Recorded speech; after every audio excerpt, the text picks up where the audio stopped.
This is going to be a video tutorial on how to translate a web page using Google Chrome.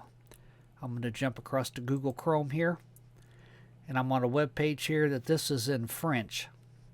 And if I want to translate this to English, all I got to do is click on the little icon up in the address bar up here. If you put your mouse cursor over it, it says translate this page.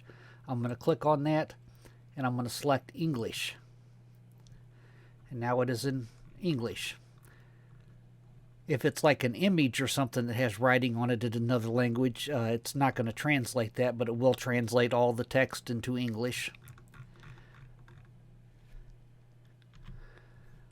Another way to translate the page is to simply put your cursor over the text, right-click, and go down to where you see it says Translate to English.